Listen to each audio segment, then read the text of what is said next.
Olá, amados irmãos, sejam bem-vindos ao canal Carlos Bispo, e vamos direto para as informações. Tudo está em constante mudança.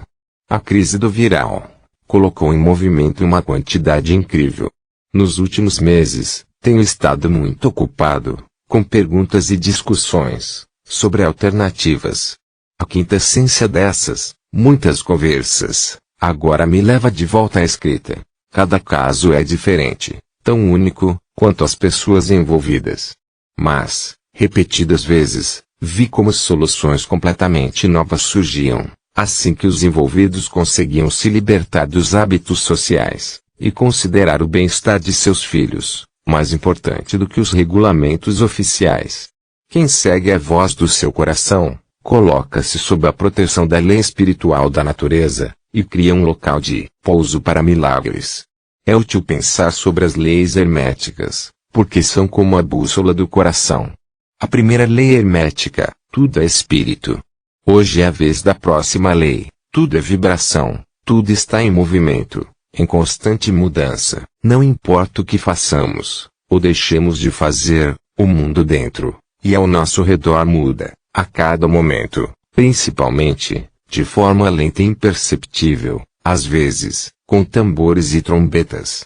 Todas as nossas células se renovam, sem nossa intervenção, embora em velocidades diferentes. Em 7 anos, os biólogos descobriram, nosso corpo inteiro se renovou, completamente. Nossos pensamentos e estados de espírito também estão mudando constantemente, quer queiramos ou não. Nem é preciso dizer isso, para quem vive em harmonia com a natureza. Eles ressoam com os ritmos naturais e, portanto, não podem ser chantageados pelo medo da doença, velhice e desencarne. Eles sabem que todas as coisas têm seu tempo, juventude e velhice, alegria e tristeza, despedida, e novos começos. A própria vida é eterna. Ela apenas muda de forma. Aqueles que foram socializados, em nossa civilização ocidental, geralmente, têm uma visão completamente diferente do mundo. Ele aprendeu a se perceber como uma personalidade separada, que é definida, literalmente, limitada, por gênero, origem, idade, talentos, nível de educação, ocupação, posição social, etc. Conexão natural com todos, e tudo que a criança ainda pode perceber. No final, cada indivíduo está sozinho e, portanto, o medo se torna um sentimento básico. Qualquer pessoa que olhe pelos olhos de uma criança, observará a auto-organização e cooperação em toda a natureza. Mas o homem moderno, separado do todo, prefere projetar seu próprio comportamento competitivo, impulsionado pelo medo e pela ganância em relação à natureza, e explica a ideia de Darwin, de sobrevivência do mais apto, como princípio orientador. Cada indivíduo deve lutar com todos os outros, pelos recursos supostamente limitados, e cada vez mais escassos da Terra. E para conduzir essa luta pela existência, em uma direção mais ou menos regulamentada, leis e mecanismos de controle, cada vez mais sofisticados, são necessários. Toda a existência moderna é governada por uma ordem de prisão, e o homem moderno é o seu próprio diretor de prisão. Já em 1980, ele reconheceu como nosso problema central, que as pessoas internalizam e repassam, sem resistência, as restrições que lhes são impostas pela sociedade.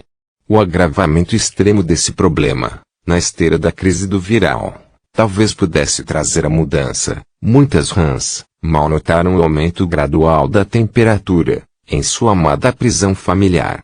Mas agora, a água ficou tão quente que, se você quiser sobreviver, terá que superar o medo da liberdade desconhecida. Nessa situação, o eternamente válido princípio da mudança talvez pudesse dar coragem aos sapos temerosos. Nada fica como está, tudo acaba, o mais belo, como o mais difícil. Fases extensas da sempre apenas aparente paralisação, são seguidas em algum ponto, por uma reversão, a transição de fase, para um estado completamente novo e desconhecido. Cada um de nós dá a sua contribuição.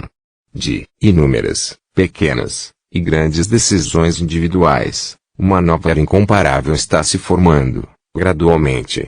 Porque a história não se repete. No reino dos vivos, não há retorno a um estado anterior, nem mesmo o mal. A personificação figurativa do medo e da ganância aparece duas vezes, com o mesmo disfarce. Se pensamos que podemos reconhecê-lo por uma foice e um martelo, ou por uma estrela judia, estamos muito enganados. Hoje ele está trabalhando com uma nova promessa de salvação. Como Senhor global, ele tem uma reorganização completamente racionalizada de todo o planeta em mente. Claro, ele fica encantado quando sua existência é negada, ou quando a mídia coloca nele os trajes de ontem. Debaixo dele, ele pode esconder seus chifres, mortalmente perigosos. O chifre esquerdo significa segurança, o chifre direito conforto, ou vice-versa. Tanto a segurança, quanto o conforto, são ilusões, que nos impedem de desfrutar, sem medo e, de acordo com o princípio de vibração, a pressão, para continuar crescendo. A ilusão de segurança, nos torna tanto mais ansiosos, quanto mais sacrificamos por nossa segurança.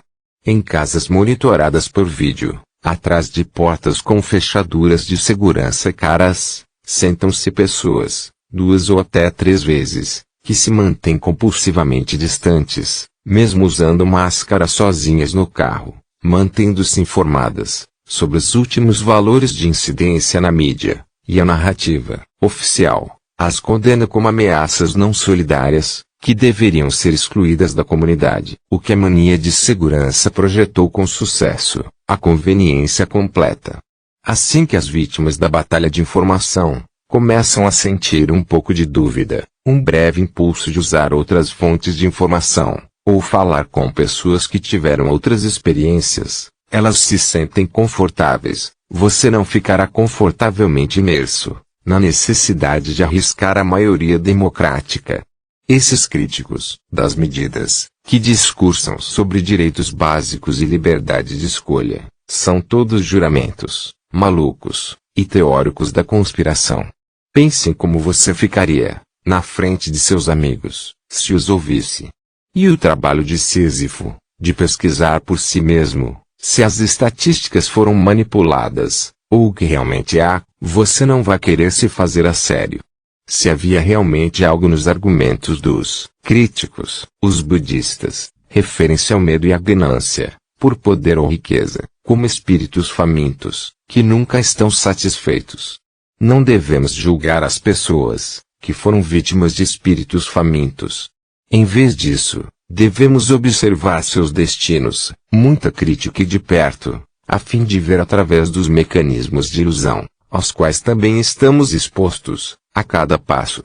Além dos poucos iluminados, existem apenas diferenças graduais entre nós, tanto na vida do indivíduo, quanto na vida da sociedade. Entretanto, chega-se a um ponto em que o perigo de mergulhar completamente nas profundezas dos fantasmas famintos é banido.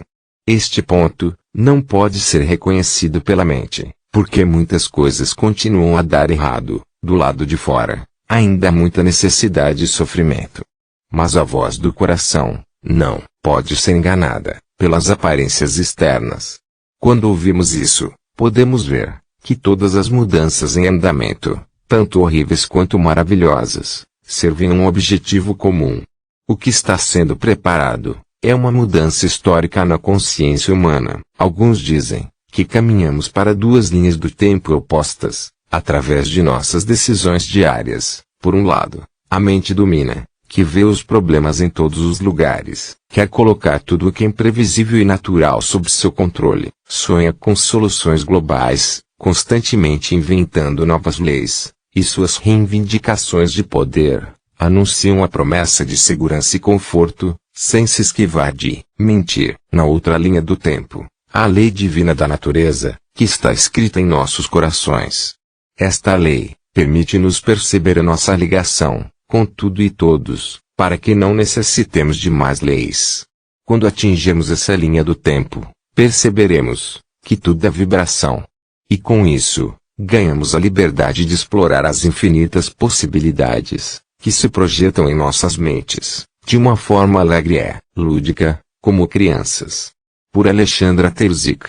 Se gostou do vídeo, deixe seu like e compartilhe. Se gostou do vídeo, deixe seu like e compartilhe. Vitória da Luz.